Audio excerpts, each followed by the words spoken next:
발목이나 무릎 아프다고 저한테 DM 주시는 분들이 정말 많아요. 저도 이제 마인드 플러닝 스쿨 운영하면서 달리기 자세에 대한 질문을 정말 많이 받고 저에게 보여주신 영상들이 대부분 이런 선수분들의 영상 혹은 선수 출신의 분들이 이렇게 달리세요 하면서 보여주는 달리기 영상들인데, 선수분들이 뛰는 달리기 자세를 우리가 따라하는 거는 포뮬라1 자동차 운전하는 프로페셔널한 드라이버들이 운전하는 걸 내 차로 따라하는 것과 크게 다를 게 없습니다. 상당히 위험한 작업이고 그 자세를 유지할 수도 없어요, 오랫동안. 그런 선수들이나 그런 자세를 따라하지 않으시면 좋겠고요. 안녕하세요. 저는 마인드 플러닝 코치 김성우라고 하고요. 나를 위한 달리기 마인드 플러닝을 하고 있고, 달리기와 친해지고 좀 달리기를 내 일상과 건강, 몸과 정신 둘 다, 마음 건강 둘 다 도움이 되는 그런 삶의 기술로서 내 삶에 이렇게 들여오는 그런 걸 좀 돕고 있는 사람이라고 보시면 좋을 것 같습니다. 올바른 러닝 자세는 없습니다. 이게 무슨 말이냐면은, 달리기를 누가 하느냐, 또 달리는 지면의 성질, 달리는 지면의 경사, 또 그 달리기를 할 때 속도에 따라서 그 한 사람의 달리기도 그 달릴 때 가장 최고의 자세가 다 달라져요. 그러니까 저도 평소에 평지를 달릴 때 자세, 오르막을 달려 올라갈 때 자세, 평소에 달리기가 아니라 대회에 나가서 예를 들어서 내리막길을 전속력으로 뛰어갈 때 자세가 다 달라집니다. 달라질 수밖에 없고요.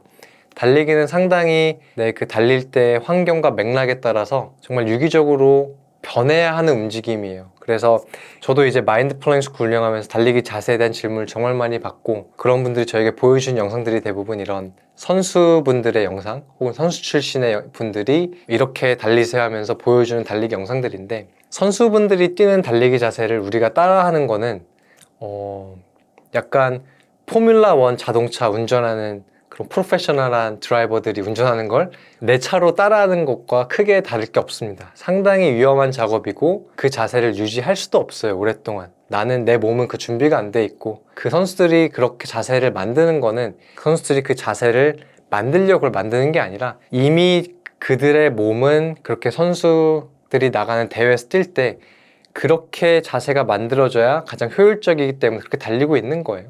근데 그거를 우리가 평소에 대회도 아니고 조깅할 때 따라한다는 거는 상당히 이런 어색하고 부작용을 많이 줄 거예요. 그래서 그런 선수들이나 그런 자세를 따라하지 않으시면 좋겠고요. 평소에 뛸 때 그냥 정말 내 몸이 편한지 계속 인지하시면서 그 자세를 찾아가는 게 좋은 것 같아요. 그래서 상체의 자세도 너무 뒤로 젖히지 않고, 그래서 너무 앞으로 수그리고 상체를 닫는 게 아니라 척추가 길어진 상태에서 살짝 앞으로 떨어뜨리는 자세 정도? 그렇게 하면 좋으시고, 팔도 주먹이나 이 팔이 너무 앞으로 나가 이런 식으로 크게 휘두르는 게 아니라 좀 무게중심 쪽으로 갖고 오시고, 옆으로 휘두르는 것도 안 좋겠죠. 앞으로 가는 건데 달리기. 그래서 옆으로 가는 게 아니라 이렇게 이 정도?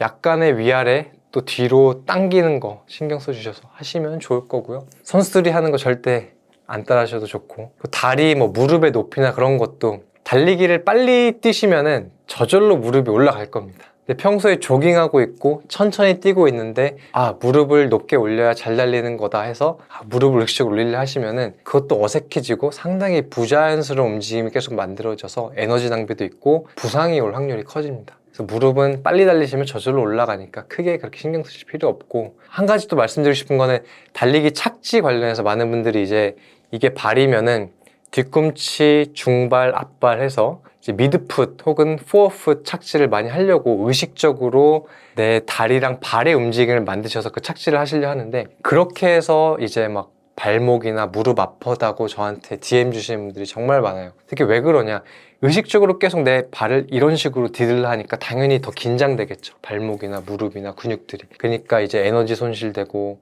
효율적이지 않고 부상이 오는 건데, 절대로 착지를 발의 모양으로 만들려 하지 마시고, 달릴 때 이제 1분당 내 두 발이 닿는 횟수를 이제 케이던스 혹은 스트라이드 레이트이라고 해요. 그 케이던스를 좀 더 빠르게 해보셔서, 케이던스가 빨라지면은 알아서 중발이 만들어집니다. 케이던스를 빨리 하는데 뒤꿈치 착지 몸이 못해요. 이거 불가능합니다. 그래서 발의 모양으로 중발 착지나 앞발 착지를 만들지 마시고, 달리실 때 속도는 유지하시되 케이던스를 늘리셔서 혹은 케이던스를 빨리 하셔서, 근데 그 말은 보폭을 줄이셔야겠죠. 속도는 유지하고 있는데 케이던스 빨라지니까 보폭을 줄여야 속도가 유지가 될 겁니다. 그래서 케이던스를 빠르게 하셔서 케이던스를 빠르게 하는데 착지가 더 편해졌고 가볍고 한 중간에 떨어지는 것 같아.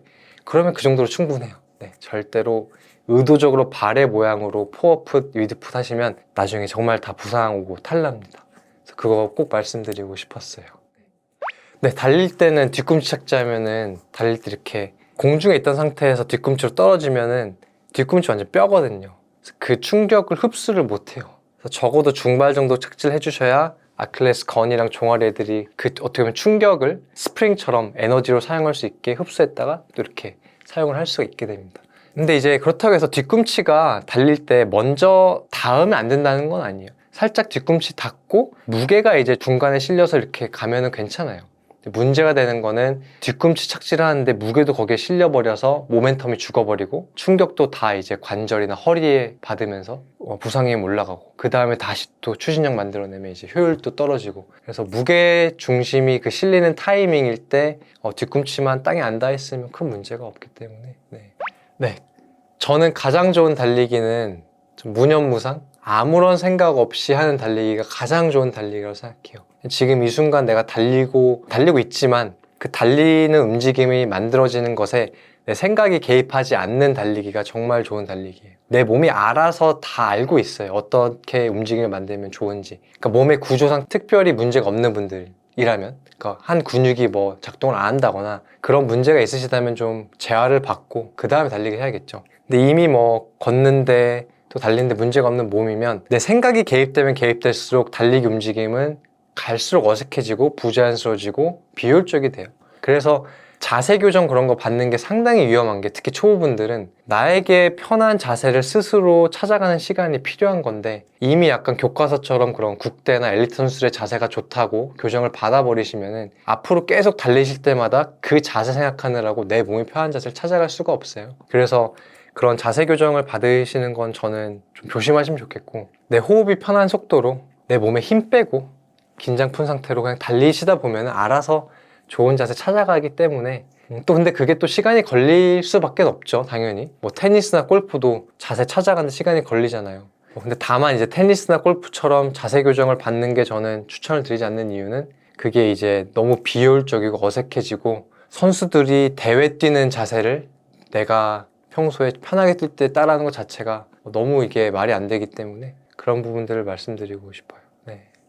네, 그래서 가장 안 좋은 자세는 아까 말씀드린 것처럼 발 모양으로 중발 만드는 거 진짜 위험하고요. 그거는 좀 조심하면 좋을 것 같아요. 너무 뻣뻣하게 달리는 거. 그러니까 많은 분들이 약간 달릴 때 자세가 이렇게 척추 펴고 가슴 열고 해야 된다면서 너무 가슴을 열고 등이랑 허리에 무리가 되게 이렇게 달리세요. 약간 로봇처럼. 근데 이거 딱 봐도 저 너무 긴장되고 경직돼 있죠. 푸셔야 됩니다.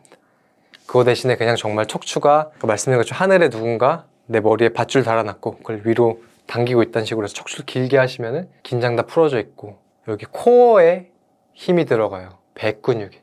그게 정말 저는 좋은 자세라 생각해요. 어떤 식으로든 경직돼 있고 긴장되어 있는 자세라면은 그건 버리시고 최대한 코어에 힘이 들어가되 어깨, 목, 가슴, 허리에는 긴장이 없게 그렇게 찾아가시면 좋을 것 같아요. 달리시다 통증 느끼시면은 일단 멈추시는 게 좋고요. 또 확인해야 하면 좋을 게 이게 약간 뾰족한 뭐 바늘이나 송곳으로 찌르는 듯한 그 약간 신경 쪽에 그런 짜릿한 통증이신지 아닌지 일단 확실하게 구분을 하셔서 신경적인 통증이라면 정말 완전 멈추시고 그 통증의 원인이나 왜 그런지 전문가를 찾아가셔서 좀 살펴보신 후에 또 재활을 하고 하는 걸 추천드리고요. 그런 신경적인 통증이나 찌릿한 통증이 아닌 약간 근육통이라면은 뭐 한 2, 3일 정도 쉬어주고 그게 좀 나아졌을 때 다시 달리기를 하셔도 아마 괜찮을 거예요. 그리고 뭐 무릎이나 발목 이런 부상은 이렇게 무리하신 분들이 항상 경험하시는 부상인데 이렇게 부상을 당했을 때 언제 다시 뛸 수 있을지 좀 헷갈리실 텐데 당연히 걷는 데 문제가 없어야 되고요. 달리기를 다시 하시려면 두 발로 뛸 때 괜찮은지 보시고 한 발로 총총 뛰어봤을 때 괜찮다고 보시고 한 발로 총총총 뛰는데도 괜찮다면은 천천히 정말 걷는 속도로 달리는 움직임 만드는 걸로 다시 시작하셔도 괜찮을 거예요. 네. 종아리가 특히 아프시다면 너무 총총 일부러 앞발로 뛰려고 하실 경우 종아리가 아마 아플 거예요. 아니면 약간 신발 자체가 계속 그렇게 앞으로만 뛰게 만들어져 있다거나 좀 종아리 근육의 단련이 필요하신 분일 수도 있고 골반을 안 쓰고 계실 수도 있어요. 골반이랑 엉덩이 근육을 그러니까 달릴 때 우리 몸에서 가장 큰 근육이 엉덩이 근육이거든요.